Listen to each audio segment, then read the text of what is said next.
तो फ्रेंड्स, इस वीडियो में हम डिस्कस करेंगे रसायन विज्ञान यानी केमिस्ट्री के टॉप 20 क्विज। और इस सीरीज का होने वाला है ये पार्ट नंबर 8। डेली 8 बजे आपको वीडियो मिलता है और MCQ ये क्विज होने वाले हैं, तो बने रहिए वीडियो के साथ। चलिए करते हैं शुरू। इसके पहले के सभी पार्ट्स देखने के लिए आप डिस्क्रिप्शन में लिंक दिया हुआ उस पर क्लिक कर सकते हैं। तो आज का सबसे पहला प्रश्न है, समुद्र से उत्पन्न ऊर्जा का प्रारूप है, यानी समुद्र से किस तरह की ऊर्जा उत्पन्न की जाती है। तो ये होती है ऑप्शन नंबर ए, ज्वारीय ऊर्जा। क्या बोलते हैं उसको? ज्वारीय ऊर्जा। नंबर 2 है, कौन सा तत्व मानव हड्डी एवं दांत में प्रचुर मात्रा में पाया जाता है, यानी मनुष्य की हड्डी में और दांतों में। तो यह है ऑप्शन नंबर सी, कैल्शियम। यानी मानव की हड्डी और दांतों में जो प्रचुर मात्रा में तत्व मिलता है, कौन सा है? कैल्शियम। नेक्स्ट है क्वेश्चन नंबर 3। क्वेश्चन नंबर 3 है, कोयले को जलाने से उत्पन्न गैस होती है, कोयले को जलाने पर।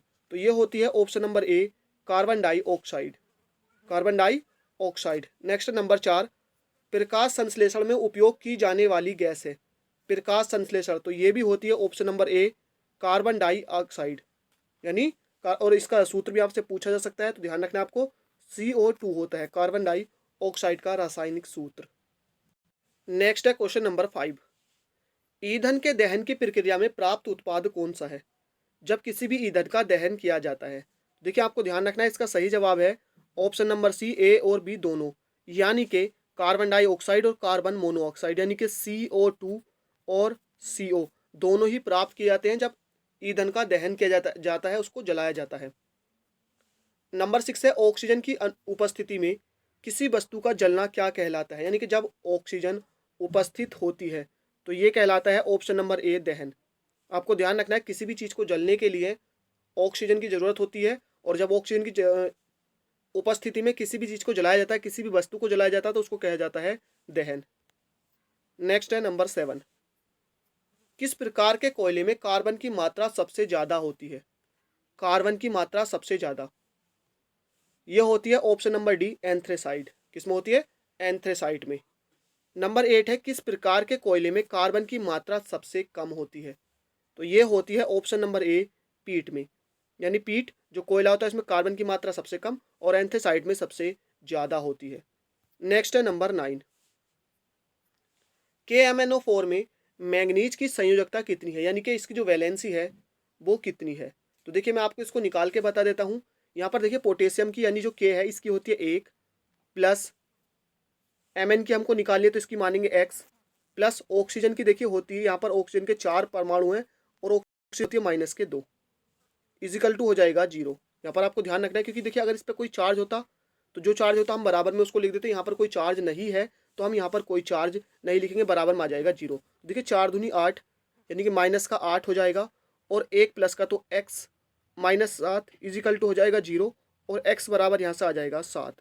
तो इस तरह से जो यहाँ पर Mn यानी कि मैंगनीज की वैलेंसी है यहाँ पर वो कितनी है? ऑप्शन नंबर डी, 7 है। नेक्स्ट नंबर 8, अमलगम होते हैं, यानी कि अमलगम क्या होते हैं? तो ये होते हैं ऑप्शन नंबर बी, मिश्र धातु। क्या होते हैं? मिश्र धातु।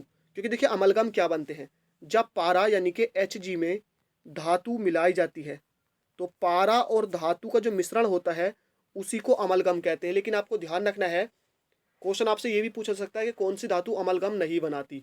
तो लोहा यानी कि आयरन, जिसे Fe कहते हैं, फेरस कहते हैं, ये पारे के साथ अमलगम नहीं बनाती है। बाकी सभी की सभी धातु पारे के साथ अमलगम बनाती हैं, तो ये क्या होती है? मिश्र धातु होती है। यानी पारा और जो धातु होती है इसी के मिश्रण को अमलगम कहते हैं। और क्वेश्चन एग्जाम में काफ़ी ज़्यादा आता है कि ऐसी कौन सी धातु है जो पारे के साथ अमलगम नहीं बनाती, तो यह है फेरस यानी कि लोहा। नेक्स्ट नंबर 11, कौन सी अधातु द्रव अवस्था में पाई जाती है, यानी ऐसी कौन सी अधातु है जो द्रव अवस्था में पाई जाती है? तो ये होती है option number C, bromine. Next number 12, धातुओं को पतले तारों में खींचने की क्षमता को कहते हैं, तो इसको कहते हैं तन्यता। ध्यान रखना है आपको, तन्यता और आघात वर्धनता ये धातुओं का 2 गुण होते हैं। तो तन्यता होता है जिसको ताना जा सकता है, यानी कि खींचा जा सकता है। आघात वर्धनता होता है जब किसी धातु को पीटा जाता है तो वो पतली चादर के रूप में फैल जाती है, इसी को आघात वर्धनता कहते हैं। और तन्यता जो इसको खींचा जा सकता है, तो जो पतले तारों में खींचने की जो क्षमता होती है उसको कहते हैं तन्यता। नेक्स्ट है नंबर 13, वह धातु जो सामान्य ताप पर द्रव अवस्था में रहती है। पहले हमने क्वेश्चन करा था अधातु, इस बार क्वेश्चन है धातु, यानी ऐसी कौन सी धातु है जो नॉर्मल टेम्परेचर पर या रूम टेम्परेचर या साधारण ताप पर द्रव अवस्था में पाई जाती है। तो ये होती है ऑप्शन नंबर ए मरकरी, जिसको पारा कहते हैं। ध्यान रखना है आपको, प्रतीक चिन्ह इसका Hg होता है। नेक्स्ट है पृथ्वी पर प्रचुर मात्रा में उपस्थित तत्व है, यानी कि पृथ्वी पर, ध्यान रखना है आपको, पृथ्वी की भूपटपट्टी पर, तो ये होता है ऑक्सीजन। कौन सा? Option number A oxygen. Next है नंबर 15, एरोमेटिक यौगिक होते हैं, तो ये होते हैं ऑप्शन नंबर ए चक्रीय। आपको ध्यान रखना है एरोमेटिक कुछ इस तरह से ये बनते हैं, तो ये चक्रीय होते हैं। बेंजीन भी एक एरोमेटिक होता है, यानी बेंजीन भी एरोमेटिक रिंग होता है, तो एरोमेटिक जो बनते हैं वो इस तरह से बनते हैं। नेक्स्ट नंबर 16, ब्यूटेन द्वारा कितने श्रृंखला समावयवी बनाए जा सकते हैं? देखिए यहाँ पर आपको ध्यान रखना है, ब्यूटेन एक एल्किन ग्रुप का जो है यौगिक है, और ब्यूटेन में होते हैं 4 कार्बन, यानी अगर मीथेन है तो 1 कार्बन, इथेन है तो 2 कार्बन, प्रोपेन है तो 3 और ब्यूटेन है तो 4। तो देखिए इसकी श्रृंखला में आपको बता दूं समावयवी। देखिए पहले बता दूं समावयवी होते क्या हैं। समावयवी वो होते हैं जिनका अणुसूत्र समान होता है लेकिन उनकी संरचनाएं अलग अलग होती हैं। तो मैं आपको ब्यूटेन का सूत्र लिखकर बता देता हूँ। ब्यूटेन का होता है C4H10। ध्यान रखना है C4H10, क्योंकि ये एल्केन ग्रुप का है और एल्केन का जो सामान्य सूत्र होता है वो CnH2n होता है। आपको ध्यान रखना है H2n प्लस के 2 होता है। यहाँ तो मैंने आपको बताया ब्यूटेन में कितने कार्बन होते हैं 4, तो यहाँ पर आप 4 डालेंगे तो 4 दूनी 8 और 2 10 यहाँ पर हाइड्रोजन होंगे। तो पहली इसकी संरचना होती है नॉर्मल C इस तरह से। यहाँ पर आपको ध्यान रखना है हाइड्रोजन 3 बनेंगे, यहाँ पर 2 हाइड्रोजन, यहाँ पर 2 हाइड्रोजन और यहाँ पर 3 हाइड्रोजन। देखिए अगर आप चाहते हैं इसको बिल्कुल डिटेल में सीखना तो आप कमेंट कीजिए, मैं आपको IUPAC नाम सिखा दूंगा। वहीं पर ये ब्यूटेन एल्केन वगैरह सब कुछ आते हैं, किस तरह से कार्बन हाइड्रोजन आने हैं वो सारे के सारे। तो एक ही हो गई, इसको कहते हैं हम N श्रृंखला, यानी कि नॉर्मल ब्यूटेन, इसका नाम होता है N ब्यूटेन। दूसरी जो इसकी श्रृंखला होती है वो होती है, देखिए यहाँ पर CH3 CH और CH3, यहाँ पर CH2 आएगा, यानी कि यहाँ पर सिर्फ CH ही रहेगा और यहाँ पर आ जाता है CH3। इसको कहते हैं आइसोफॉर्म, यानी आइसोब्यूटेन। तो मैंने आपको बताया ये चारों सीध में होते हैं, तो वो होती है नॉर्मल ब्यूटेन, ये होता है आइसोब्यूटेन। और जो इसकी तीसरी संरचना बनेगी वो बनेगी CH3 और ये CH3, ये होता है नियोब्यूटेन। ये होता है नियोब्यूटेन, यानी कि इस तरह से जो होती है नियोब्यूटेन होता है। तो इस तरह के इसके देखिए, एक तो नॉर्मल ब्यूटेन होता है, यानी कि मैंने आपको बताया जो नॉर्मल ब्यूटेन होता है वो तो चारों श्रृंखला क्या हो जाएंगी, उसकी सीधी हो जाएंगी। अब यहाँ पर हमसे पूछा गया कि इसके कितने समावयवी हैं, यानी उसके अलावा और कितने बनाए जा सकते हैं। तो आपको ध्यान रखना, एक तो वो खुद था और बाकी इसके 2 समावयवी और बनाए जा सकते हैं, यानी कि एक तो आइसोब्यूटेन और एक नियोब्यूटेन।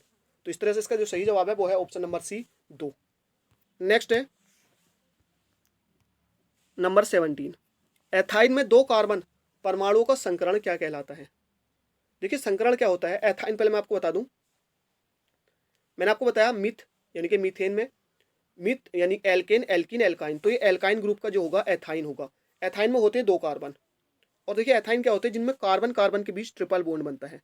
कार्बन कार्बन के बीच ट्रिपल बॉन्ड बनता है। आपको ध्यान रखना ट्रिपल बॉन्ड में क्या होता है, एक सिग्मा बंद होता है और 2 पाई बंद होते हैं। आपको ध्यान रखना एक सिग्मा बंद और 2 पाई बंद होते हैं, तो ये पाई बंद टूट जाते हैं।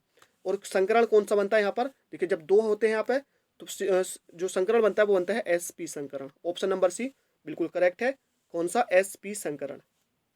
नेक्स्ट है 18, निम्न में से कौन सी धातु शरीर में प्रचुर मात्रा में मिलती है? शरीर में प्रचुर मात्रा में, तो ये मिलती है option number C calcium. Next चलते हैं क्वेश्चन नंबर 19 की तरफ।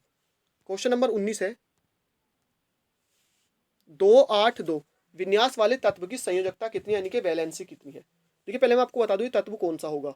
तो 2 8 10 और 2 12 यहाँ पर इसका इलेक्ट्रॉनिक विन्यास यानी कि जो इसकी परमाणु संख्या वो 12 है, तो ये तत्व होता है Mg यानी कि मैग्नीशियम। और इसकी वैलेंसी होती है 2, क्योंकि यहाँ पर देखिए अष्टक पूरा है, यानी कि S उपकोष में कंप्लीट है और यहाँ पर अष्टक कंप्लीट है, तो बचे कितने 2। ये अपने 2 इलेक्ट्रॉन त्यागता है। आपको ध्यान रखना है इसकी जो वैलेंसी होती है Mg+2 होती है, अपने 2 इलेक्ट्रॉन त्याग सकता है। संतुष्ट होने के लिए संयोजकता इसकी वैलेंसी कितनी होती है 2 होती है। नेक्स्ट है किस कक्षा या सेल में इलेक्ट्रॉन की सबसे कम संख्या होती है? तो ये होती है ऑप्शन नंबर A K में, यानी K जो सेल होता है इसमें इलेक्ट्रॉनों की सबसे कम संख्या होती है। कितनी होती है? सिर्फ 2 होती है। L में होती है 8, M में होती है 18 और N में होती है 32। तो फ्रेंड्स अगर आप इसको डिटेल में चाहते हैं तो कमेंट कर दीजिए, मैं आपको डिटेल में वीडियो ले आऊँगा। आज के वीडियो में इतना ही। आई होप वीडियो पसंद आई हो, लाइक कीजिए, दोस्तों के साथ भी शेयर कीजिए। थैंक यू फॉर वॉचिंग, मिलते हैं नेक्स्ट वीडियो में।